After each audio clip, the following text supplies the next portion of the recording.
Hello friends, welcome to crazy G K trick. तो दोस्तों, आज के वीडियो लेक्चर में हम हमारी लुसेंट की विविध सीरीज़ को आगे बढ़ाते हुए नेक्स्ट लेक्चर को डिस्कस करेंगे। आज का जो वीडियो लेक्चर है इसमें हम 4 टॉपिक को कंबाइन करके डिस्कस करेंगे, क्योंकि छोटे छोटे ये टॉपिक हैं। एक टॉपिक है प्रमुख देशों की समाचार एजेंसियां और सरकारी दस्तावेज। इसके अलावा विभिन्न देशों के जो राजनीतिक दल हैं इनको हम डिस्कस करेंगे। विभिन्न प्रमुख देशों के समाचार पत्र और प्रकाशन स्थल, तो इन सभी टॉपिक को कंबाइन करके आज के वीडियो लेक्चर में हम डिस्कस करने वाले हैं। वीडियो लेक्चर बहुत ही महत्वपूर्ण होने वाला है। वीडियो लेक्चर को आप अंत तक जरूर देखिए। यदि आपको इस टॉपिक की पीडीएफ चाहिए है तो आप हमारी क्रेजी जी के ट्रिक की एप्लीकेशन और रूट एप्लीकेशन से पीडीएफ को डाउनलोड कर सकते हैं। चलिए सीधे हम टॉपिक को स्टार्ट करते हैं और पहले क्वेश्चन की ओर चलते हैं। देखिए, पहला क्वेश्चन है, यूएसए की समाचार एजेंसी, जो संयुक्त राज्य अमेरिका है, यूएसए है, इसकी समाचार एजेंसी का क्या नाम है? तो एसोसिएट प्रेस जो है, या फिर जिसको हम एपी बोलते हैं, ये यूएसए की समाचार एजेंसी है। आपको याद रखना है। देखिए, जो एपी है यह अमेरिका का एक गैर लाभकारी समाचार एजेंसी है। आपको याद रखना है। उसका जो हेड क्वार्टर है, मुख्यालय है, यह यूएसए के अंतर्गत आता है। इसके अलावा यूएसए की एक अन्य समाचार एजेंसी है जिसको हम बोलते हैं यूनाइटेड प्रेस इंटरनेशनल। ठीक है, यूपी इसको शॉर्ट में बोलते हैं। तो ये दोनों ही एजेंसी यूएसए की हैं। आपको याद रखना है। नेक्स्ट है ब्रिटेन की समाचार एजेंसी। जो ब्रिटेन की समाचार एजेंसी है ये राइटर्स है। आपको याद रखना है। और जो राइटर्स है ये सबसे बड़ी ब्रिटिश समाचार एजेंसी है और इसका जो हेड क्वार्टर है वो लंदन के अंतर्गत आता है। तो ये बात भी आपको याद रखनी है। नेक्स्ट है रूस की समाचार एजेंसी। तो रूस की जो समाचार एजेंसी है तास है। यहाँ से कई बार एग्जाम में क्वेश्चन आया है। तो इसका जो हेड क्वार्टर है मॉस्को में है। आपको याद रखना है। रूस की एक अन्य समाचार एजेंसी भी है जिसका नाम है नोवोस्ती। ठीक है, तो यहाँ से भी काफ़ी बार एग्जाम में क्वेश्चन आया है, तो ध्यान से आपको याद रखना है। अगला है फ्रांस की समाचार एजेंसी। तो फ्रांस की जो समाचार एजेंसी है इसको हम एएफपी बोलते हैं और ये विश्व की सबसे पुरानी समाचार एजेंसियों में से एक है। इसका जो हेड क्वार्टर है पेरिस के अंतर्गत आता है, जो कि इसकी कैपिटल है फ्रांस की। और इसकी स्थापना 1835 में हुई थी। जब इसकी स्थापना हुई थी तो इसको हवास के नाम से जाना जाता था। तो दोस्तों, आप सभी काफ़ी समय से डिमांड कर रहे थे, तो आप सभी की डिमांड पर क्रेजी जी के ट्रिक की तरफ से जो करंट अफेयर की बुक है यह अवेलेबल हो गई है। तो इसको आप ऑर्डर कर सकते हैं। इस बुक में टॉपिक वाइज करंट अफेयर के साथ साथ आपको टॉपिक वाइज एमसीक्यूज का सेक्शन भी मिल जाता है और काफ़ी सिस्टमेटिक तरीके से इस बुक को हमने डिज़ाइन किया है। तो 25 दिसंबर के बाद से आप हमारी एप्लीकेशन से या फिर अमेज़ॉन से, इसके अलावा स्क्रीन पर जो नंबर डिस्प्ले हो रहा है इसके माध्यम से आप इस बुक की हार्ड कॉपी आप अपने घर पर मंगवा सकते हैं। इसके अलावा इस इन्फॉर्मेशन को अपने दोस्तों के साथ भी जरूर शेयर करें ताकि ज़्यादा से ज़्यादा लोग इसका लाभ ले पाएं। नेक्स्ट देख लेते हैं भारत की समाचार एजेंसी। तो press trust of India, PTI, Bharat की ये समाचार एजेंसी है। आपको याद रखना है। और इसकी स्थापना 1947 में जब हमारा देश आज़ाद हुआ उस समय हुई थी। इसने 1949 से अपना कार्य करना प्रारंभ किया था और इसका जो हेड क्वार्टर है नई दिल्ली के अंतर्गत या फिर न्यू दिल्ली के अंतर्गत आता है। इसके अलावा भारत की कुछ अन्य समाचार एजेंसियां भी हैं, इनको भी एक बार हम जरा डिस्कस कर लेते हैं। एक समाचार एजेंसी है भारत की समाचार भारती। ठीक है, इसके अलावा एक है यूनिवार्ता और एक है यूनाइटेड न्यूज़ ऑफ इंडिया। तो ये सभी जो एजेंसीज़ हैं ये भी कहाँ की हैं? तो ये भी भारत की समाचार एजेंसीज़ हैं। आपको याद रखना है। अगली देख लेते हैं जापान की जो समाचार एजेंसी है, इसको हम क्योडो के नाम से जानते हैं। ठीक है, और ये जापान की एक गैर लाभकारी सरकारी समाचार एजेंसी है और इसका जो हेड क्वार्टर है ये टोक्यो के अंतर्गत है। नेक्स्ट है इंडोनेशिया की समाचार एजेंसी। तो इंडोनेशिया की जो समाचार एजेंसी है इसको अंतारा के नाम से जाना जाता है और इसका जो हेड क्वार्टर है वो जकार्ता के अंतर्गत आता है। नेक्स्ट है जर्मनी की समाचार एजेंसी। तो जर्मनी की जो समाचार एजेंसी है इसको हम डीपीए के नाम से जानते हैं। डाइचे प्रेस एजेंटूर इसका फुल फॉर्म है। ठीक है, और जर्मनी की सबसे बड़ी प्रेस एजेंसी है, ये आपको याद रखना है। और इसका हेड क्वार्टर कहाँ है? तो हैम्बर्ग में इसका हेड क्वार्टर है। नेक्स्ट है फिलिस्तीन की समाचार एजेंसी। तो फिलिस्तीन की जो समाचार एजेंसी है इसको बाफा बोलते हैं और इसका जो हेड क्वार्टर है रामल्ला, वेस्ट बैंक के अंतर्गत आता है। नेक्स्ट है ऑस्ट्रेलिया की समाचार एजेंसी। तो एएपी है ना, या फिर इसको आप पढ़ सकते हैं। इसके फुल फॉर्म की यदि हम बात करें तो ऑस्ट्रेलियन एसोसिएटेड प्रेस है ना, एएपी इसको हम बोलते हैं और यह एक ऑस्ट्रेलियाई समाचार एजेंसी है और इसका जो हेड क्वार्टर है पैडिंगटन में इसका हेड क्वार्टर है। तो ये बात भी आपको याद रखना है। ठीक है, देखिए यहाँ से जनरल से क्वेश्चन आएंगे कि फला फला देश की समाचार एजेंसी कहाँ पर है, इसका हेड क्वार्टर कहाँ पर है, या फिर एजेंसी का नाम दे देगा और आपसे पूछ लेगा कि किस देश की समाचार एजेंसी है। तो बस इतना ही आपको याद रखना है, बाकी ज़्यादा आपको डेप्थ में जानकारी की आवश्यकता यहाँ पर नहीं है। नेक्स्ट है चीन की समाचार एजेंसी। तो सिन्हुआ जो है ये चीन की समाचार एजेंसी है और इसका जो हेड क्वार्टर है वो बीजिंग के अंतर्गत आता है। तो ये बात आपको दिमाग में रखनी है। नेक्स्ट देख लेते हैं मिस्र की समाचार एजेंसी। तो मिस्र की जो समाचार एजेंसी है ये मैना है और इसका जो हेड क्वार्टर है काहिरा है। नेक्स्ट है मलेशिया की समाचार एजेंसी। तो बरनामा जो है ये मलेशिया की समाचार एजेंसी है और इसका जो हेड क्वार्टर है बिस्मा बरनाम में है। ठीक है, तो ये बात भी आपको याद रखनी है। नेक्स्ट है इटली की समाचार एजेंसी। तो इटली की जो समाचार एजेंसी है इसको अंसा के नाम से जाना जाता है और इसका जो हेडक्वार्टर है ये रोम के अंतर्गत आता है, ये बात भी आपको याद रखनी है। नेक्स्ट है इजराइल की समाचार एजेंसी। तो इजराइल की जो समाचार एजेंसी है इसको इतीम के नाम से जानते हैं और इसका हेडक्वार्टर तेल अवीव के अंतर्गत आता है या फिर तेल अवीव में है और इसकी जो स्थापना है 1950 में हुई। नेक्स्ट कंट्री है ईरान की समाचार एजेंसी। तो ईरान की इरना है, यहाँ से भी कई बार एग्जाम में क्वेश्चन आया है। Islamic Republic news agency Iran की आधिकारिक समाचार एजेंसी है। ठीक है, क्या है इसका full form? Islamic Republic news agency. ठीक है, तो ये बात भी आपको याद रखना है। तो दोस्तों ये हमने कुछ महत्वपूर्ण कंट्रीज़ हैं इनकी न्यूज़ एजेंसी को डिस्कस किया है, बस इनके आपको नाम ही याद रखने हैं, बाकी बहुत ज़्यादा यहाँ से आपको चीज़ें पता करने की आवश्यकता नहीं है। देखिए अब हम जो नेक्स्ट टॉपिक डिस्कस करेंगे इसमें हम विभिन्न देशों के सरकारी दस्तावेजों को डिस्कस करेंगे। ठीक है, देखिए सरकारी दस्तावेज क्या होते हैं? आमतौर पर जो सरकारों द्वारा तथ्यों को बताने और उनके देशों की विभिन्न घटनाओं के बारे में घोषणा करने के लिए जो जारी किया जाता है। ठीक है, तो इन्हीं दस्तावेजों के माध्यम से उन कुछ चीज़ों को जारी किया जाता है, आपको याद रखना है। ठीक है, तो इन्हीं दस्तावेजों को हम एक एक करके डिस्कस करते हैं। सबसे पहली है ग्रीन बुक। तो जो ग्रीन बुक है ये इटली और ईरान की सरकारी रिपोर्ट का प्रकाशन करती है, आपको याद रखना है। ठीक है, कहाँ की है, कहाँ कौन कौन से देश? इटली और ईरान, है ना, ग्रीन बुक। देखिए अब जो इटली की ग्रीन बुक का प्रकाशन है यह इटली सरकार की नीतियों और कार्यक्रमों की योजना के बारे में बताती है और इसका प्रकाशन 2013 में पहली बार हुआ था। जबकि जो ईरान की ग्रीन बुक है या फिर ग्रीन दस्तावेज है इसमें राजनीति, अर्थशास्त्र, धर्म और सामाजिक मुद्दों सहित विषयों की एक विस्तृत श्रृंखला इसमें शामिल। इसके अलावा इसको पहली बार 1979 में उपलब्ध कराया गया था। नेक्स्ट है ऑरेंज बुक। तो ऑरेंज बुक जो है ये नीदरलैंड सरकार की रिपोर्ट का प्रकाशन करती है, आपको याद रखना है। अब देखिए ऑरेंज बुक जो है ये नीदरलैंड सरकार का एक प्रकाशन है जिसमें सरकार के गठबंधन दलों की नीतियों और रणनीतियों को दिखाया जाता है। इसके अलावा इसमें स्वास्थ्य सेवा, शिक्षा, अर्थशास्त्र, इन्वायरमेंट या फिर पर्यावरण, विदेश नीति के अलावा और भी बहुत सारी नीतियों को भी इसमें इसके अंतर्गत शामिल किया गया है। इसके अलावा इसका जो प्रकाशन का नाम है, ठीक है, ऑरेंज बुक जिसको इसको हम बोलते हैं, तो नारंगी रंग के नाम पर इसको रखा गया है क्योंकि ये जो है नारंगी रंग ये डच शाही परिवार से जुड़ा हुआ है। ठीक है, और नीदरलैंड में राष्ट्रीय गौरव और पहचान का ये प्रतीक माना जाता है। ठीक है, तो ये बात आपको याद रखनी है। नेक्स्ट है वाइट बुक। तो जो वाइट बुक है ये पुर्तगाल, चीन और जर्मनी, है ना, 3 देशों की सरकारी रिपोर्ट का प्रकाशन करती है। 3 देशों का प्रकाशन वाइट बुक के थ्रू होता है, आपको याद रखना है, पुर्तगाल, चीन और जर्मनी।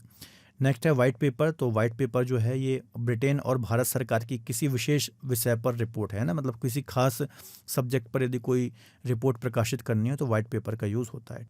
अब देखिए जो ये वाइट पेपर या फिर श्वेत पत्र भी इसको हम बोलते हैं, तो इसकी जो उत्पत्ति है, ठीक है, ये ब्रिटिश सरकार के समय पर हुई थी और 1920 के दशक में ब्रिटिश सरकार के कुछ विभागों द्वारा यह पहली बार प्रकाशित किया गया था। इसके अलावा वाइट पेपर या फिर श्वेत पत्र भारत सरकार द्वारा जारी एक प्रकाशन है जो एक सटीक नीति या फिर मुद्दों पर विस्तृत जानकारी और विश्लेषण प्रदान करता है।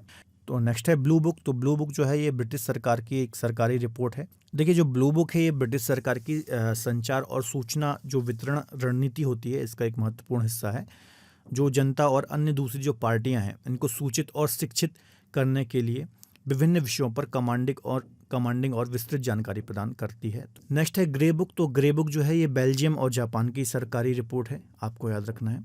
नेक्स्ट है येलो बुक। तो ये फ्रांस सरकार की सरकारी रिपोर्ट या फिर प्रकाशन है। देखिए जो येलो बुक है ये सार्वजनिक व्यय, कर, राजस्व, सामाजिक सुरक्षा में योगदान और सरकारी उधार सहित विभिन्न वित्तीय और मौद्रिक मुद्दों पर जानकारी प्रदान करती है। नेक्स्ट है जॉइंट पेपर। तो 2 या 2 से अधिक सरकारों की जो संयुक्त रिपोर्ट का प्रकाशन है उसको हम जॉइंट पेपर बोलते हैं आपको। नेक्स्ट है हम जो विभिन्न देश हैं इनकी जो राजनीतिक पार्टियां हैं इनको भी हम एक बार डिस्कस कर लेते हैं। तो सबसे पहले जो यूएसए की राजनीतिक पार्टियां हैं इनको हम डिस्कस कर लेते हैं। तो यूएसए में मुख्यतः 2 पार्टी चलती हैं, एक तो है रिपब्लिकन पार्टी और दूसरी है डेमोक्रेटिक पार्टी। ठीक है, जो डेमोक्रेटिक पार्टी है ये सामान्यतः इसको वामपंथी दल या फिर वामपंथी पार्टी कहा जाता है और जो रिपब्लिकन पार्टी है इसको दक्षिणपंथी पार्टी कहा जाता है। अब देखिए इन पार्टी के जो प्रमुख नेता हैं इनको भी एक बार हम डिस्कस कर लेते हैं, इससे आपको एक आइडिया मिलेगा। ठीक है, अब्राहम लिंकन के बारे में आपने सुना होगा, तो ये जो थे ये रिपब्लिकन पार्टी से थे। वुडरो विल्सन का नाम आपने सुना होगा, ये डेमोक्रेटिक पार्टी से थे। फ्रैंकलिन रूजवेल्ट ये डेमोक्रेटिक पार्टी से थे। जॉर्ज बुश ये रिपब्लिकन पार्टी से थे। बराक ओबामा ये डेमोक्रेटिक पार्टी से थे। डोनाल्ड ट्रंप ये रिपब्लिकन पार्टी से थे। जो बाइडन जो वर्तमान में राष्ट्रपति हैं तो ये डेमोक्रेटिक पार्टी से हैं, आपको याद रखना है। तो याद रखिएगा ये दोनों पार्टियां यूएसए से संबंधित हैं। नेक्स्ट है इजराइल की राजनीतिक पार्टी। तो इजराइल की जो एक प्रमुख राजनीतिक पार्टी है इसका नाम है लिकुड या फिर लिकुड पार्टी, ठीक है। और जो बेंजामिन नेतन्याहू आपने सुना होगा, प्रधानमंत्री हैं वर्तमान इजराइल के, तो ये लिकुड पार्टी से ही संबंधित हैं, आपको याद रखना है। इसके अलावा इजराइल की कुछ अन्य पार्टियां भी हैं, जैसे कि लेबर पार्टी, हदाश पार्टी और शास पार्टी, ठीक है। तो ये भी इजराइल की ही पार्टियां हैं। तो लेबर, लिकुड, हदाश, शास, ये चारों पार्टियां इजराइल की हैं, आपको याद रखना है।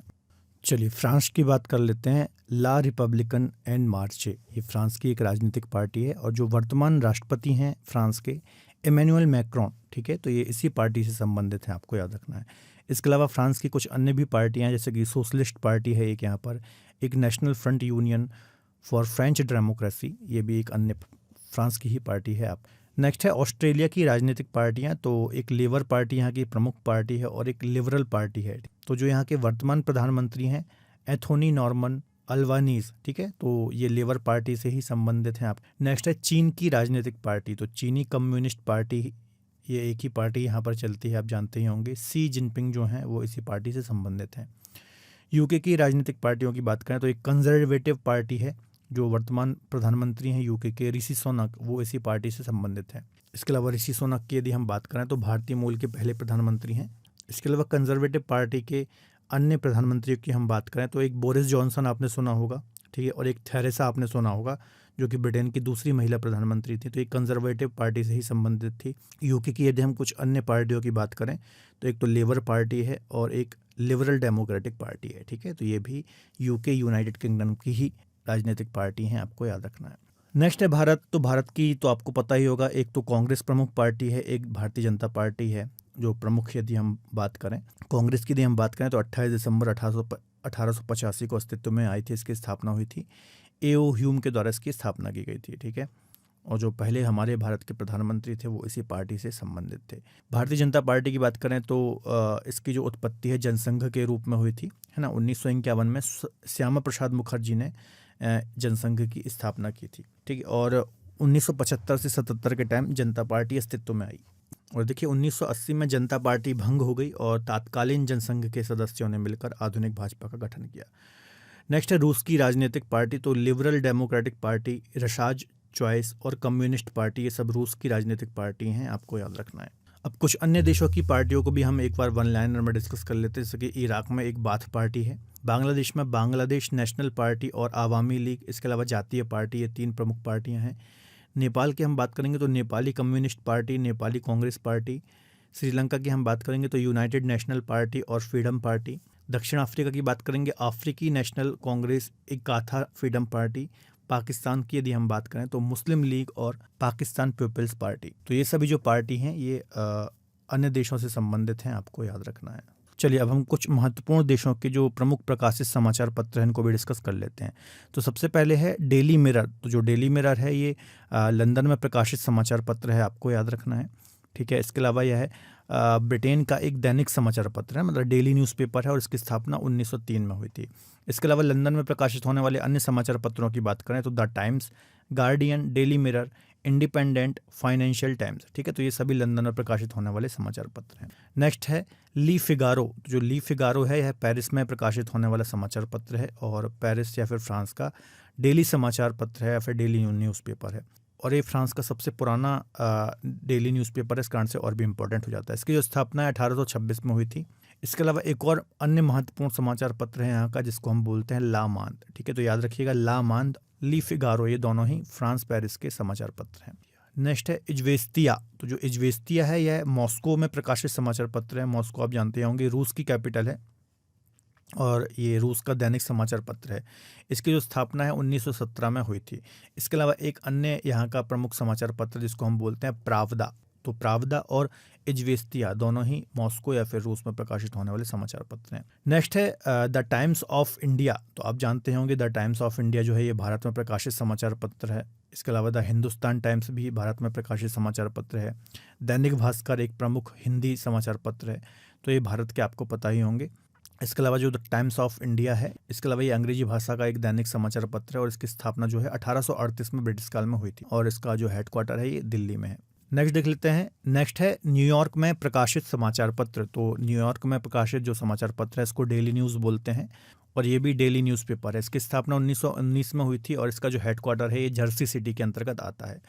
इसके अलावा न्यूयॉर्क टाइम्स एक अन्य न्यूयॉर्क में प्रकाशित समाचार पत्र है, तो ये भी आपको याद रखना है। इसके अलावा एक और है द वॉशिंगटन पोस्ट। तो जो द वॉशिंगटन पोस्ट है ये वॉशिंगटन में प्रकाशित समाचार पत्र है और वॉशिंगटन डीसी का सबसे बड़ा और सबसे पुराना दैनिक समाचार पत्र है। अंग्रेजी भाषा का ये दैनिक पत्र है और 1877 में इसकी स्थापना हुई थी, है ना। वॉशिंगटन डीसी में है इसका हेडक्वार्टर है। चलिए नेक्स्ट है द आइलैंड। तो जो द आइलैंड है ये कोलंबो में प्रकाशित एक समाचार पत्र है और ये श्रीलंका का एक दैनिक समाचार पत्र है, आपको याद रखना है, ठीक है। इसके अलावा अंग्रेजी भाषा का समाचार पत्र है, इसकी स्थापना जो है 1981 में हुई थी। नेक्स्ट है ला रिपब्लिका। तो जो ला रिपब्लिका है ये रोम में प्रकाशित समाचार पत्र है और इटली का एक प्रमुख समाचार पत्र है। नेक्स्ट है ईस्टर्न सन। तो जो ईस्टर्न सन है ये सिंगापुर में प्रकाशित समाचार पत्र है। नेक्स्ट है अल अहरम। तो ये काहिरा में प्रकाशित एक प्रमुख समाचार पत्र है और मिस्र का दैनिक समाचार पत्र है, आपको याद रखना है। इसकी जो स्थापना है 1876 में हुई थी। नेक्स्ट है मार्डेका। तो जकार्ता में प्रकाशित एक समाचार पत्र है और इंडोनेशिया का एक दैनिक समाचार पत्र है, आपको याद रखना है। 1997 में इसकी स्थापना हुई थी। अगला है डॉन। ये काफ़ी महत्वपूर्ण है, अक्सर न्यूज़ में भी रहता है। तो ये कराची या फिर पाकिस्तान में प्रकाशित एक समाचार पत्र है और पाकिस्तान का अंग्रेजी भाषा का समाचार पत्र है। यह पाकिस्तान का सबसे बड़ा अखबार है और 1941 में ब्रिटिश काल में इसकी स्थापना हुई थी। नेक्स्ट है द स्टार। तो जोहान्सबर्ग में प्रकाशित एक समाचार पत्र है, दक्षिण अफ्रीका के अंतर्गत आता है जोहान्सबर्ग, आपको पता होगा, और ये भी एक प्रमुख दैनिक समाचार पत्र है। इसकी स्थापना 1887 में हुई थी जोहान्सबर्ग में। नेक्स्ट है मैनेची सिम्बुन। तो ये टोक्यो में प्रकाशित एक समाचार पत्र है, आपको याद रखना है। नेक्स्ट है पीपुल्स डेली। तो जो ये पीपुल्स डेली है यह बीजिंग में प्रकाशित एक समाचार पत्र है और चीन का दैनिक समाचार पत्र है, आपको याद रखना है। यह चीनी कम्युनिस्ट पार्टी की केंद्रीय समिति का आधिकारिक समाचार पत्र है और इसकी स्थापना 1948 में की गई थी। नेक्स्ट है बांग्लादेश ऑब्जर्वर। तो ढाका में प्रकाशित एक समाचार पत्र है और इसका जो पूर्व नाम है पाकिस्तान ऑब्जर्वर था और इसकी स्थापना 1949 में हुई थी। इसके अलावा दिसंबर 1941 में बांग्लादेश के गठन के पश्चात इसका नाम बदल करके बांग्लादेश ऑब्जर्वर कर दिया गया था। नेक्स्ट है खलीज टाइम्स। तो जो खलीज टाइम्स है ये दुबई में प्रकाशित समाचार पत्र है। यह संयुक्त अरब अमीरात में प्रकाशित एक दैनिक समाचार पत्र है, अंग्रेजी भाषा का पत्र है और 1978 में इसकी स्थापना हुई थी। तो दोस्तों ये 4 महत्वपूर्ण टॉपिक हमने डिस्कस किए हैं। छोटे छोटे टॉपिक थे लेकिन अक्सर यहाँ से हमें एग्जाम्स में क्वेश्चन देखने को मिलते हैं। एग्जाम के दृष्टिकोण से काफ़ी महत्वपूर्ण ये टॉपिक्स हैं। अब इससे रिलेटेड कुछ क्वेश्चंस भी हम डिस्कस कर लेते हैं कि एग्जाम में कैसे क्वेश्चन हमें देखने को मिलते हैं, ठीक है। चलिए देखिए पहला क्वेश्चन डिस्कस कर लेते हैं। निम्नलिखित में से लंदन में प्रकाशित होने वाला समाचार पत्र कौन सा है? तो डेली मिरर, गार्डियन और द टाइम्स ये तीनों ही लंदन में प्रकाशित होते हैं, आपको याद रखना है। तो इसका आंसर हो जाएगा डी। नेक्स्ट है इज्वेस्तिया किस देश का समाचार पत्र है? तो जो इज्वेस्तिया है ये रूस का समाचार पत्र है, आपको याद रखना है। चलिए अगला क्वेश्चन है ली फिगारो समाचार पत्र का प्रकाशन कहाँ से होता है?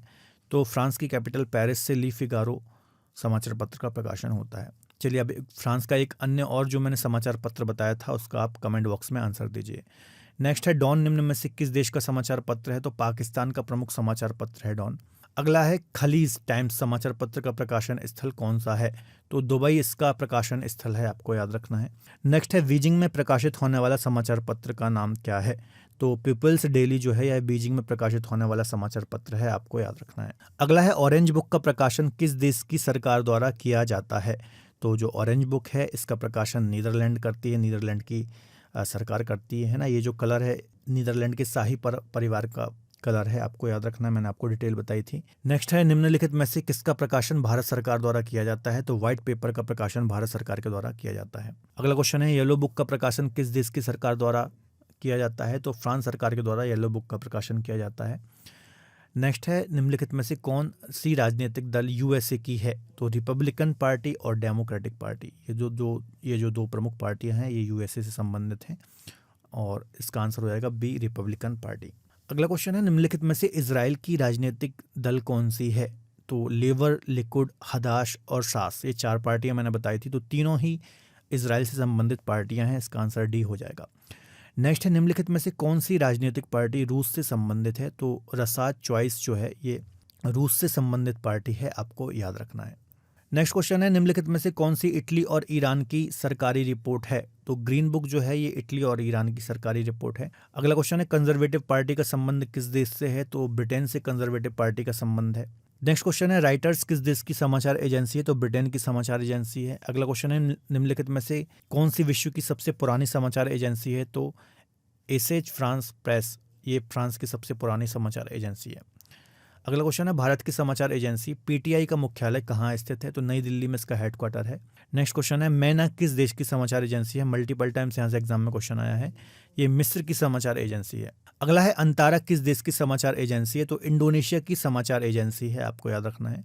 नेक्स्ट है इजराइल की समाचार एजेंसी का नाम क्या है? तो इतीम जो है ये इजराइल की समाचार एजेंसी है। तो बच्चों ये हमने कुछ क्वेश्चंस भी डिस्कस किए हैं, तो इस टाइप के क्वेश्चन हमें मल्टीपल एग्जाम्स में देखने को मिलते हैं। जाते जाते मैं आपसे एक क्वेश्चन पूछ रहा हूँ, बाथ पार्टी निम्नलिखित में से किस देश की राजनीतिक पार्टी है? इसका आपको कमेंट बॉक्स में आंसर देना है। तो दोस्तों ये आज हमने 4 महत्वपूर्ण टॉपिक्स डिस्कस किए हैं जो कि किसी भी एग्जाम के दृष्टिकोण से महत्वपूर्ण है। कुछ हमने डिटेल भी डिस्कस की है, तो सभी को आपको नोट डाउन करनी है, महत्वपूर्ण है। वीडियो लेक्चर कैसा लगा कमेंट बॉक्स में जरूर बताइए। वीडियो पसंद आता है तो वीडियो को लाइक करें, इसके अलावा अपने दोस्तों के साथ शेयर जरूर करें। मिलेंगे अगले बेहतर लेक्चर में, तब तक अपना ख्याल रखिए और पढ़ते रहिए। बाय बाय, टेक केयर, जय हिंद।